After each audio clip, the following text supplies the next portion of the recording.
All right, shalom, shalom. First and foremost, I want to give all praise, honor, and glory to Yahweh, Bahashem, Yahweh Shai, Baharachah Kodash. All right, double honors to the apostles and the elders of Great Millstone who teach and rule well, and peace and salutations to the hopeful elect pushing this gospel amongst the four winds with truth and sincerity. To you I say shalom. All right, it's it's your brother Parathon with another lesson, man. Just want to grab a few precepts just in regards to the gifts bestowed upon the hopeful elect, man. Lord willing, we are counted of that number. We're supposed to increase, right, in these things given upon high. We are, and let's open up with that. I got Matthew 10 here, but Shalaki, give me 1 second.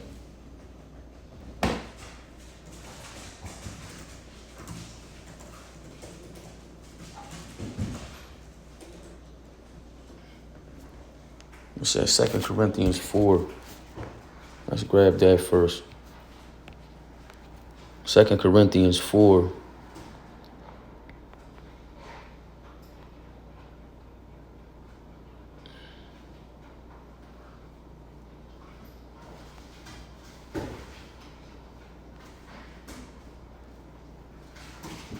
Point is in 7. 2 Corinthians 4:1. Therefore, seeing we have this ministry, as we have received mercy, we faint not. Right? So this ministry, we put our hand on the plow. We have a responsibility. And the Lord shows mercy. Right? If you can receive it and see it. So this, we faint not. We turn up. Instead of faint, we turn up because the Lord didn't give us a spirit of fear, as the scriptures say. Verse 2, but have renounced of the hidden things of dishonesty, not walking in craftiness, nor handling the word of Most High deceitfully, but by manifestation of truth, commending ourselves to every man's conscience in the sight of the Most High. Right? So now we're not moving like the unjust stewards, right? Or after filthy lucre. We're doing this for filthy lucre's sake, to line our own pockets. All right, we're preaching the gospel in truth as we believe. It's verse 3. But if our gospel be hid, it is hid to them that are lost, because it's not for everybody, not even the whole house of Israel, man. Why hast thou speaking parables? Right? Let me grab that. To them is not given. Matthew 13 real quick, and then we'll jump back.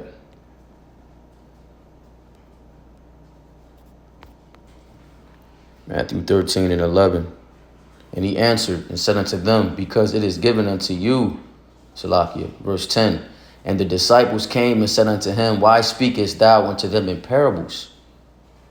And he answered and said unto them, because it is given unto you to know the mysteries of the kingdom of heaven, but to them it is not given.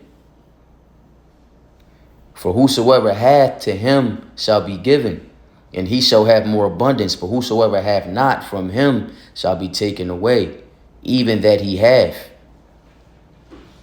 Therefore speak I to them in parables, because they seeing see not, and hearing they hear not, neither do they understand. So just because you got eyes and you got ears doesn't mean that you can see and that you can hear, right? It wasn't given to them. That's why it said, and we're going to go back to 2 Corinthians 4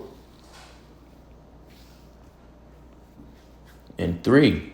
But if our gospel be hid, it is hid to them that are lost. They have eyes, but they can't see. They have ears, but they can't hear. Therefore, they don't understand, because the Lord blocked it. He doesn't want them to understand. It's not for them. Lord willing, we're accounted of that number, the first fruits. Salakia.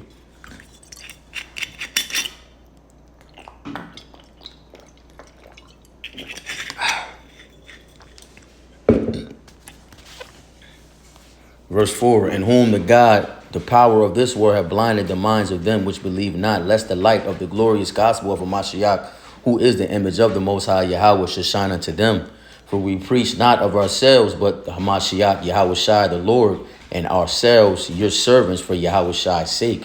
For Yahweh, who commanded the light to shine out of darkness, have shined in our hearts, our minds, to give the light of the knowledge of the glory of Yahweh in the face of Yahweh Shai HaMashiach. But we have this treasure in earthen vessels. This is the point. We have this treasure in earthen vessels. What's the treasure? This truth, the wisdom and understanding of the scriptures, the breakdowns, able to discern the mysteries and read between the lies. The veil has been peeled back. We were given the eye salve. Lord willing, we are of that number. But we have this treasure in earthen vessels, these bodies, right? I love how they put it in the NLT. We now have this light shining in our minds, our hearts, but we ourselves are like fragile clay jars containing this great treasure. This makes it clear that our great power is from Yahweh and not of ourselves. Come on. And it's pressure that comes with this, right? We are troubled on every side, yet not distressed. We are perplexed, but not in despair. Persecuted, but not forsaken. Cast down, but not destroyed, right? We're surrounded by our enemies, but the scriptures say what? We are to be wise as serpents and harmless as doves, man. Right? This treasure giving us that wisdom. But let's jump back to Matthew because we got a mission. It's Matthew 10 and 8. It says, heal the sick, cleanse the lepers, and raise the dead. Cast out the devils. Salakia. Freely ye have received, so freely give. Right? This wisdom was freely, freely received this wisdom, so we have to give it just as we received it. Don't no price tag come with this. What does it say in Isaiah? Salakia. Scriptures is just come ye that thirst.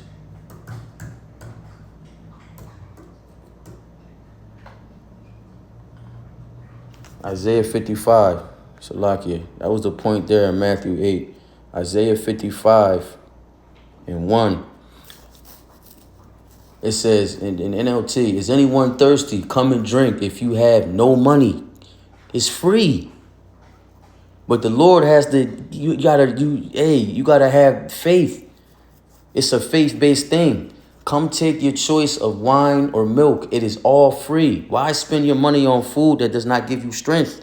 Why pay for food that does you no good? Listen to me and you will eat what is good. You will enjoy the finest food. It says, come to me with your ears wide open. Listen and you will find life. I will make an everlasting covenant with you. I will give you all the unfailing love I promised to David. Right? So it's clear that the Lord is not dealing with everybody, man. Many are called and few are chosen. We pray that we're chosen. Many of us are called, but we pray that we're chosen. We pray that we stay humble because knowledge puffeth up. Right? Many have fell by the wayside, man. Right? And it's grievous, man. It's not for the weak. It's Ecclesiastes 1 and 18. It says, for in much wisdom is much grief, and he that increase in knowledge increase in sorrow. Why? Because you know you're oppressed. We understand that we're oppressed, and we understand that the position that we're in. Right? We understand that vengeance is the Lord's. It's Ecclesiastes 7 and 7. Surely oppression maketh a wise man mad, and a gift destroyeth the heart. Right? Better is the end of a thing than the beginning thereof, and the patient in spirit is better than the proud in spirit. So oppression maketh a wise man mad. Right? Because he understands that patience is key, and that knowledge and wisdom is going to be the stability in the times to come. It's our stability now, comforting us now. But it's in the stability. It's going to be the stability of thy times and strength of salvation. The fear of the Lord is his treasure, right? And our treasures are in heaven, man. That's Isaiah 33 and 6, right? So let me jump to Mark. Mark chapter 4 In verse 20. And these are they which are sown on good ground, such as hear the word and receive it and bring forth fruit, some 30-fold, some 60-fold, and some 100.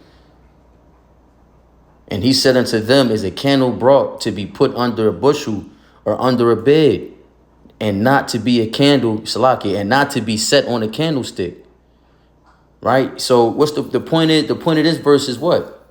And this is going into, this is the parable of the seeds, but this goes into the parable of the talents too. Those who turn 1 to 10 and 1 to 5, right? And these are they which sown, are these seeds, because we were called, the seed was planted. Lord willing, we're chosen. If we're chosen, the Lord's going to water those seeds, and we will be considered good ground, right? Our minds are like soil. Some soil, it requires more work, more breaking up in order for seeds to be planted. And our diligence softens the soil, softens our mind, man. Even in this truth, even being in the truth, seeds are dropped, right? And overlooked because of the lack of time management, man. We got to stay on our shit. Let me grab that, bro. Let me grab that Ciroc real quick. We got to make sure we're using our time wisely, man.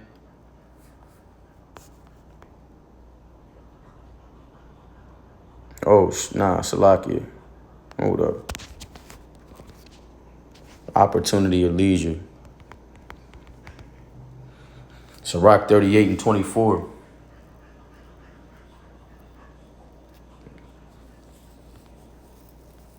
The wisdom of a learned man cometh by opportunity of leisure, and he that hath little business shall become wise.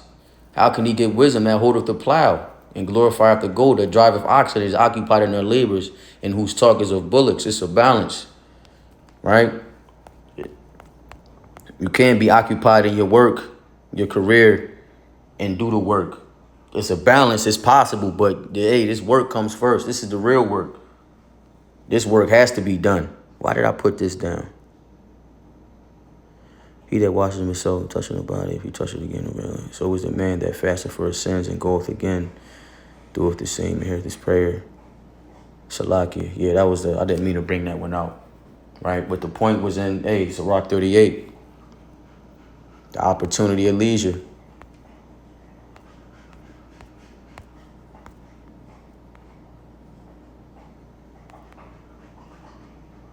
The wisdom of a learned man cometh by the opportunity of leisure, maximizing her time.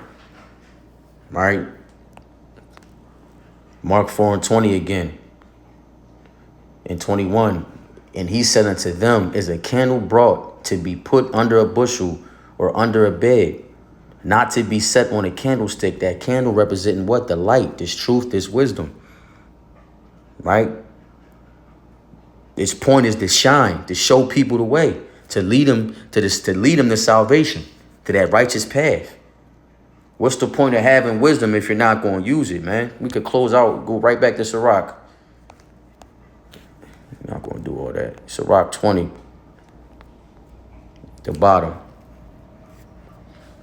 Sirach 20 and 30. Wisdom that is hid and treasure that is hoarded up. What profit is in them both? Better is he that hideth his folly than a man that hideth his wisdom.